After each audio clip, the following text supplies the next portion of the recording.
अगस्त का महीना था। सावन के महीने की खूबसूरती की तो बात ही अलग है। चारों तरफ हरियाली थी, सब कुछ बहुत खूबसूरत लग रहा था। अभी शाम के 7 ही बजे थे कि अचानक बादल छा जाते हैं। चारों ओर गहरा काला अंधेरा हो जाता है और मोती जैसी छोटी छोटी बूंदें आसमान से नीचे धरती पर गिरने लगती हैं। यह नज़ारा देखने में बहुत खूबसूरत लग रहा था। सब खुशी से नाच रहे थे। अचानक इन बूंदों से शुरुआत होकर बारिश बहुत तेज हो जाती है। बादल तेजी से गरजते हैं। ऐसा लग रहा था कि ये तूफान कभी थमेगा ही नहीं। विराज अपने कमरे की खिड़की पर चुपचाप बैठा हुआ था। वह बाहर की तरफ देख रहा था और एक एक चीज को निहार रहा था। पेड़ पौधे सब बारिश की बूंदों की वजह से बहुत खिले खिले और शांत से लग रहे थे। ऐसा लग रहा था कुदरत की सबसे ज़्यादा खूबसूरती बस आज वहीं पर है।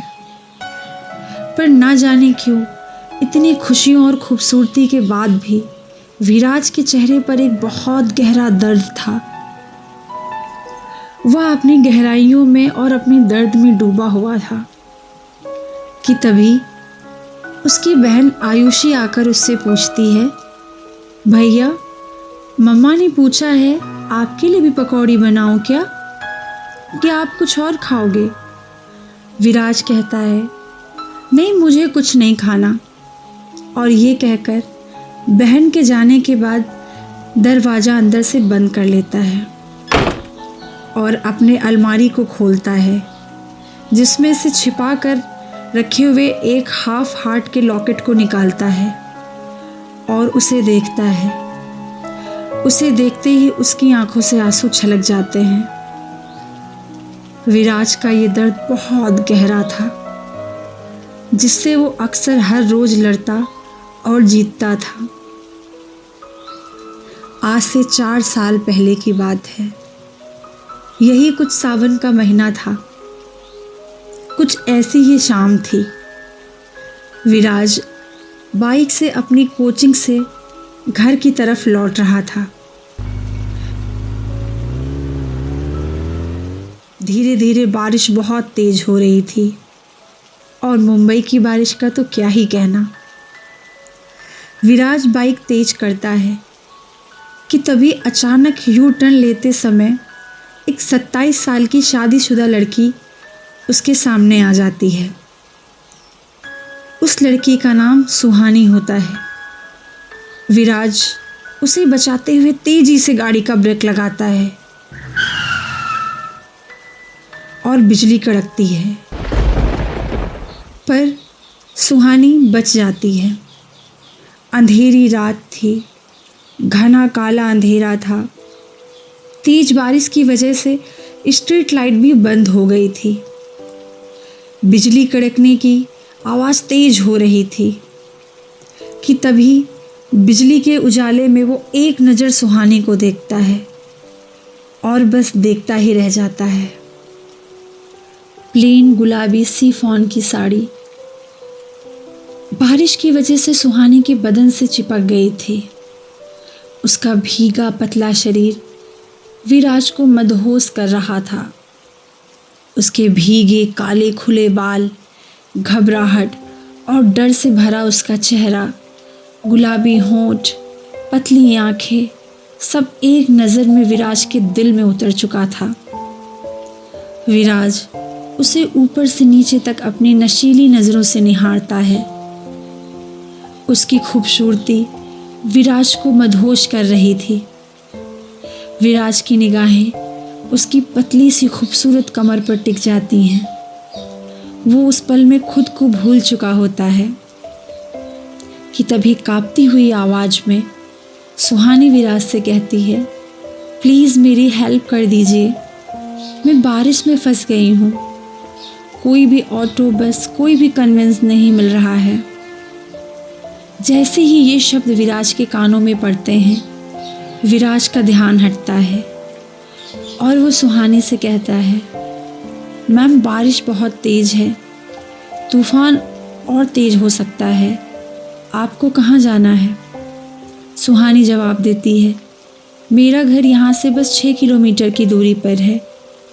मेरा फ़ोन भी बारिश में भीग गया था और उस वजह से वो बंद हो गया है। अभी मुझे कुछ समझ में नहीं आ रहा है, प्लीज़ हो सके तो आप कुछ मेरी मदद कर दीजिए।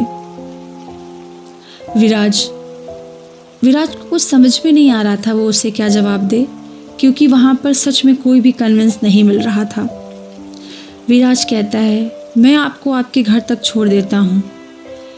वैसे सुहानी को थोड़ा सा डर लग रहा था कि उसे विराज के साथ जाना चाहिए या नहीं, पर अंधेरी रात, तूफान के खतरे की वजह से सुहानी ने विराज के साथ जाने का फैसला किया और वो चुपचाप उसकी बाइक के पीछे बैठ जाती है।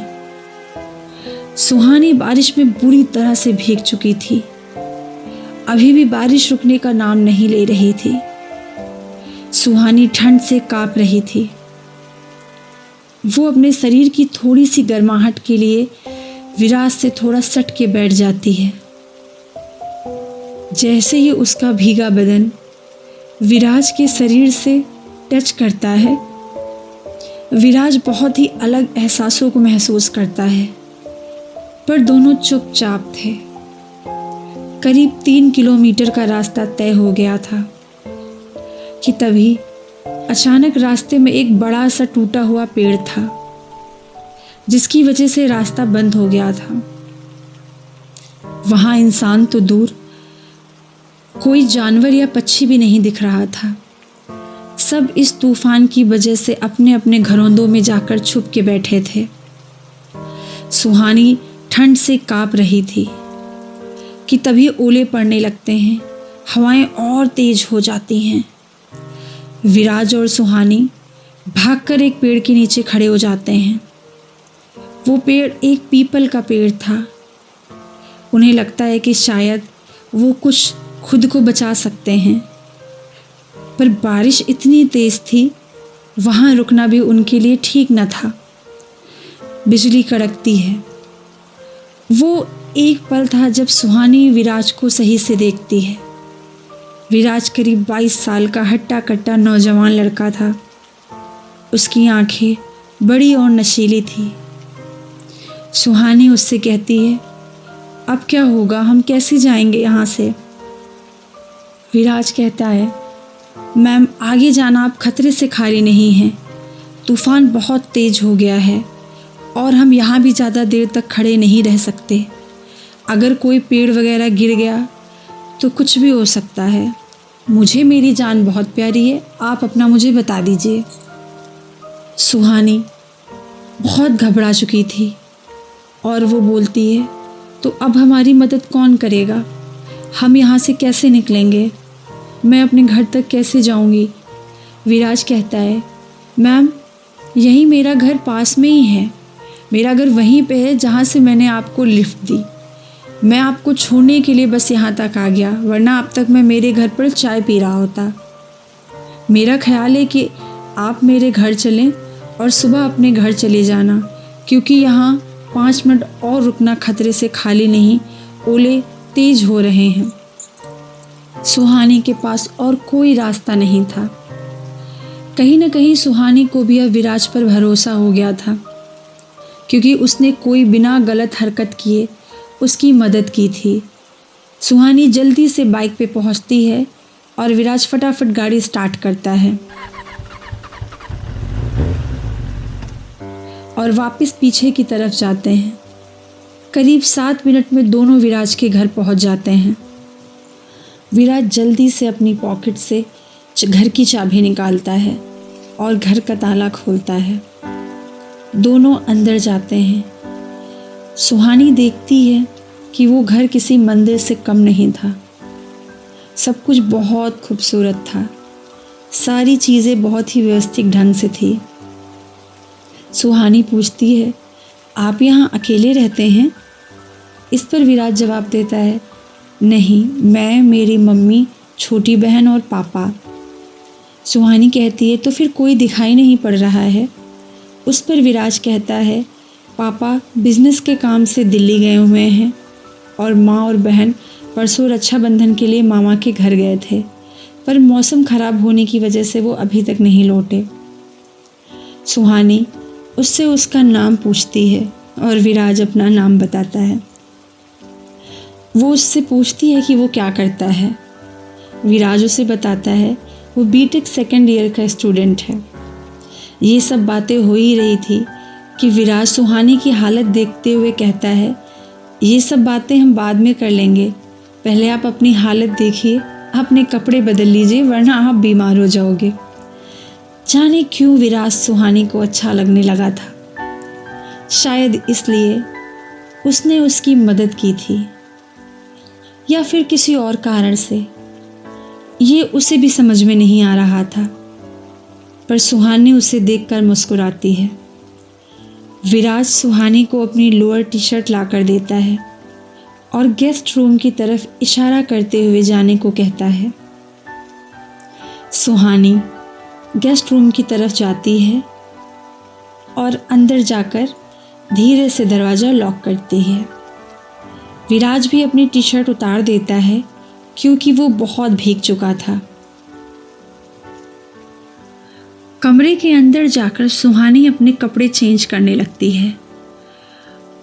वो अपनी साड़ी का सेफ्टी पिन खोलती है और ब्लाउज को निकालने की कोशिश करती है, पर बैक बटन होने के कारण उसका हाथ उसके ब्लाउज की बटन तक नहीं पहुंच रहा था। क्योंकि कपड़े बहुत भीग चुके थे इसलिए वो बहुत ही अनकंफर्टेबल फील कर रही थी। तभी बहुत तेज हवा चलती है और उसके कमरे का डोर थोड़ा सा खुल जाता है। दरअसल सुहानी सही से दरवाज़ा बंद नहीं कर पाई थी। उसे लगा था कि उसने दरवाज़ा लॉक कर दिया, पर दरवाज़ा लॉक नहीं हुआ था। विराज सामने जो कि एक ओपन किचन था वहीं पर चाय बना रहा था। उसने सोचा था सुहानी को काफ़ी ठंड लग गई है, जैसे ही वो कपड़े चेंज करके आएगी दोनों बैठ के साथ में चाय पियेंगे। पर सुहानी का ध्यान दरवाजे की तरफ नहीं जाता है कि दरवाज़ा थोड़ा सा खुल गया है। वो बार बार अपना ब्लाउज खोलने की कोशिश करती है, पर तभी सुहानी को अचानक से अपनी तरफ आते हुए पैरों की आहट सुनाई देती है। दरअसल दरवाज़ा खुला होने की वजह से विराज ने सुहानी को बाहर से देख लिया था और जाने क्यों उसके कदम सुहानी की तरफ बढ़ते चले गए। सुहानी को पैरों की आहट महसूस होती है। सुहानी सहम जाती है। उसे पता था कि विराज कमरे में आ रहा है। वह घबराहट से पलट के भी नहीं देखती क्योंकि वह उसके लिए कुछ महसूस कर रही थी, पर वह डर रही थी कि तभी विराज कमरे में आ जाता है। वह चाह कर भी कुछ नहीं बोल पाती और घबराहट के मारे उसका पल्लू नीचे गिर जाता है और वो उसको संभालने की कोशिश करती है। विराज धीरे से बोलता है, मैं आपकी मदद कर देता हूँ। सुहानी उसे मना करना चाह रही थी, उसे अपने कमरे से बाहर निकलने के लिए कहना चाह रही थी, पर वह कुछ नहीं बोल पाती है। जाने क्यों उसके मुंह से शब्द ही नहीं निकल रहे थे। वो चुपचाप खड़ी थी। विराज उसकी इस चुप्पी को हाँ समझकर उसकी मदद करने लगता है और उसके ब्लाउज के बटन को धीरे से खोल देता है। पर न जाने क्यों विराज की ये छुअन सुहानी को बहुत अच्छी लग रही थी। वो चुप थी, पर सुहानी की खूबसूरती को देखकर विराज सब कुछ भूल चुका था। वो धीरे से सुहानी की पीठ पर अपना हाथ रखता है और सुहानी एक गहरी सी सांस लेती है। वह खुद को नहीं संभाल पा रही थी और पलटकर विराज के गले से लग जाती है। वो एक ऐसे पल थे जिन पलों में दोनों एक दूसरे के थे पर कुछ भी कह नहीं पा रहे थे। दोनों एक दूसरे के लिए एक ही एहसास फील कर रहे थे। विराज सुहानी के होंठों पर अपने हाथों को फेरता है। सुहानी अपनी आंखें बंद कर लेती हैं। विराज सुहानी के होठों पर अपने होठों को रखता है और प्यारी सी किस करता है। सुहानी सब कुछ बहुत ही शांति से महसूस कर रही थी और वह विराज के प्यार में खो गई। विराज उसे गले, गाल, हाथों पे हर जगह किस करता है। सुहानी उसमें खो चुकी थी। वो कुछ ऐसे पल थे कि दोनों एक दूसरे के प्यार में डूब जाते हैं। विराज सुहानी को गोद में उठाता है। सुहानी उसे मना करना चाहती है पर उसके शब्द उसका साथ नहीं दे रहे थे। शायद वो दोनों मोहब्बत के आगोश में जा चुके थे। विराज उसे अपनी गोद में उठाकर अपने बेडरूम ले जाता है और दोनों एक दूसरे में खो जाते हैं। सुबह होती है। सूरज की किरणें सुहानी की आंखों पर पड़ती हैं और सुहानी को होश आता है कि उससे क्या गलती हो चुकी है। वो एक शादीशुदा औरत थी। उससे पाप हो चुका था। बारिश थम चुकी थी। चिड़िया चहचहा रही थी। सब कुछ बहुत अच्छा लग रहा था पर सुहानी जाने क्यों दुखी थी। वह जल्दी से अपना पर्स लेकर जाने की कोशिश करती है। उसे पश्चाताप था पर उसे विराज से कोई नाराजगी नहीं थी। विराज भी उठ जाता है। दोनों चुप थे और सुहानी जाने को कहती है पर विराज उससे कुछ बात करना चाहता है। सुहानी उससे कुछ नहीं बोलती। विराज उसका हाथ पकड़कर अपने सीने पर रखता है और कहता है, मैं तुम्हें बता भी नहीं सकता कि मैं तुमसे कितना प्यार करता हूँ। बीती रात जो मुझसे गलती हुई, प्लीज मुझे उसके लिए माफ कर दो। सुहानी कुछ नहीं बोलती। विराज कहना जारी रखता है, ये सब कुछ जाने कैसे मुझसे हो गया, इसके लिए प्लीज़ तुम मुझे माफ़ कर दो, पर मैं तुमसे बहुत प्यार करता हूँ, पहली नज़र से बहुत प्यार करता हूँ और मैं तुम्हारे बिना अब नहीं जी पाऊँगा। जाने क्यों ये सुनकर सुहानी की आंखों में आंसू आ जाते हैं और वह बैठती है और सुहानी के गले लगकर रोने लगती है। दरअसल ये दर्द उसकी शादीशुदा जिंदगी का था। इतना प्यार, अपनापन उसे पहली बार किसी आदमी से मिला था। सुहानी की शादी एक अरेंज मैरिज थी। दिन रात उसका पति की सेवा में समय जाता। घर की जिम्मेदारियों के साथ साथ वह पार्ट टाइम टीचिंग जॉब भी करती थी। उस शादी में वो बिल्कुल खुश नहीं थी। उसका पति अक्सर उसको बिना बात के पीट दिया करता। मान सम्मान की तो बात ही अलग थी। वह अपने घर पर शायद एक नौकर की तरह थी। उसने अपने पति की तरफ से इतने सालों में कभी भी प्यार, सम्मान और अपनापन महसूस नहीं किया था। शादी के बाद वह सिर्फ अपने पति के साथ सोई थी। उसे वो एहसास कभी महसूस ही नहीं हुए जो विराज के साथ हुए। होते भी कैसे, एहसास महसूस होने के लिए प्यार भी तो होना चाहिए। उसके ये सारे दर्द आंसू बनकर छलक जाते हैं पर वह विराज से कुछ नहीं कहती। उसके हाथ में अपने गले में पहना हुआ एक लॉकेट रखते हुए अपना बैग उठाकर विराज के घर से निकल जाती है। उसे अपने पति के साथ वो प्यार कभी महसूस ही नहीं हुआ जो उसे विराज के साथ हुआ। उसके सारे दर्द आंसू बनकर छलक जाते हैं। वो अपना बैग उठाकर घर से निकल जाती है और बिना कुछ कहे सब कुछ आंसुओं से कह जाती है। विराज चाह के भी उसे रोक नहीं पाता। उधर सुहानी का पति भी तेज बारिश और तूफान के कारण उस रात ऑफिस ही रुक गया था। सुहानी की जान बची, पति के सवाल से भी और मार से भी। सुहानी के दिलो दिमाग से विराज का ख्याल नहीं जाता और न विराज के मन से सुहानी का। शाम होते ही विराज उसे ढूंढने के लिए निकल जाता है। वह उसी रास्ते की तरफ जाता है जो कि सुहानी ने उसे अपने घर का एड्रेस बताया था।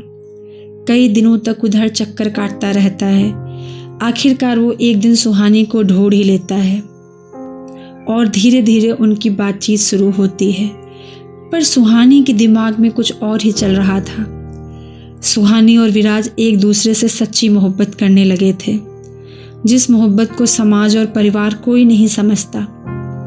सुहानी कई बार उससे छिपके मिल लेती और उस बारिश के रात के पल के बाद से विराज को सुहानी से सच्ची मोहब्बत हो गई थी, जो उनकी जिस्मानी ज़रूरत से कहीं परे थी। उनके बीच एक अलग अपनापन और लगाव था। सुहानी कम बोलती थी, पर आंखों से सब कुछ कह जाती थी। उसकी ये अदा विराज को उससे हर लम्हा और मोहब्बत करा देती थी। एक दिन शाम के समय विराज बाइक लगाकर सुहानी का उसके घर के सामने कुछ दूरी पर खड़ा इंतज़ार कर रहा था कि तभी सुहानी और उसका पति बाहर आते हैं और एक ओला में बैठते हैं जिसमें बहुत सा सामान था। ऐसा लग रहा था कि वो कहीं जा रहे हैं। सुहानी दूर से ही विराज को देख लेती है। उसकी आंखें बहुत कुछ कह रही थी और विराज को देखकर सुहानी मुस्कुराती है। सुहानी और उसका पति उस गाड़ी में बैठते हैं और कुछ ही देर में विराज की आंखों से ओझल हो जाते हैं। विराज को कुछ भी समझ में नहीं आ रहा था। वो उसको फ़ोन करने की कोशिश करता है, पर उसका फ़ोन ऑफ आता है। सुहानी की गाड़ी जा चुकी थी कि तभी एक बच्चा विराज के पास आता है और उसको एक चिट्ठी पकड़ाते हुए कहता है, जो दीदी गई हैं ना अंकल, वो ये आपके लिए देकर गई हैं। विराज जल्दी से उस चिट्ठी को लेता है और खोलता है और उसे पढ़ने लगता है। उसमें लिखा था, विराज, हो सके तो मुझे माफ़ कर देना। मेरे पति का यहाँ से तबादला हो गया है। हम यहाँ से जा रहे हैं। तुमने उस दिन बारिश में मेरी इतनी मदद की। उस दिन से लेकर आज तक तुम्हारे साथ बिताया हर लम्हा मेरे लिए बहुत खुशनुमा था। इस प्यार के लिए मैं सालों से तड़पी। तुम्हारी इस मोहब्बत के लिए थैंक यू। हर लम्हा मैं तुम्हें बहुत याद करूँगी, पर मेरा जाना ज़रूरी है। मैं नहीं चाहती कल को ये समाज तुम्हें जीने ना दे, तुम्हारे मेरे माता पिता के संस्कारों पर उंगली उठाए। तुम्हारे सामने एक बहुत अच्छा भविष्य है, एक बहुत अच्छी ज़िंदगी है। एक शादीशुदा औरत से मोहब्बत तुम्हारी और तुम्हारे परिवार की ज़िंदगी बर्बाद कर देगी। मैं अपनी सच्ची मोहब्बत को खुश और आगे बढ़ना देखना चाहती हूँ। तुम्हारे साथ बिताए लम्हों की यादों में ज़िंदगी बहुत अच्छी बीतेगी। तुम्हें कसम है, अगर तुमने मुझे ढूंढने की कोशिश करी। अपना ख्याल रखना, तुम्हारी सुहानी। विराज सुहानी के इस त्याग को समझ जाता है। उसका ये खत पढ़कर विराज की आंखों से आंसुओं की धार बह चलती है। दरअसल सुहानी नहीं चाहती थी कि विराज की पढ़ाई में कोई भी डिस्टर्ब हो, उसके घर में कोई भी लड़ाई हो। वो चाहती तो आसानी से विराज के साथ अलग रह सकती थी। वो चाहती तो वो अपने पति से डिवोर्स लेकर उसके साथ एक नई दुनिया बसा सकती थी, पर उसके सच्चे दिल ने उसकी और विराज की माँ बाप की इज्जत के लिए अपनी सच्ची मोहब्बत का बलिदान दे दिया। विराज महीनों अकेले रोता रहा, तड़पता रहा। उसने हर कोशिश करी सुहानी को ढूंढने की, आसपास कई लोगों से बातचीत करी, सबसे उसका पता पूछा, पर सुहानी का कोई कांटेक्ट नहीं मिला। विराज बहुत रोता है, बहुत तड़पता है, महीनों कमरे से बाहर नहीं निकलता। समय बीतता है और वक्त हर घाव भर देता है। बारिश बंद हो गई थी और यह सब सोचते सोचते सुबह हो गई थी। विराज को उसकी माँ आवाज़ लगाती हैं, विराज आओ, नाश्ता तैयार है। विराज फ्रेश होकर नाश्ता कर अपनी कार से ऑफिस के लिए निकल जाता है और सुहानी का लॉकेट अपने हाथ में लेकर देखता है और उस मुस्कुराता है। विराज आज एक बहुत बड़ी कंपनी में सॉफ्टवेयर इंजीनियर की पोस्ट पर था। उसका 20 लाख का पैकेज था ये सब कुछ सुहानी की वजह से था। सुहानी को पता था कि 27 साल की उम्र पर विराज के लिए मोहब्बत से ज़्यादा सक्सेस, नाम और पैसे की ज़रूरत थी।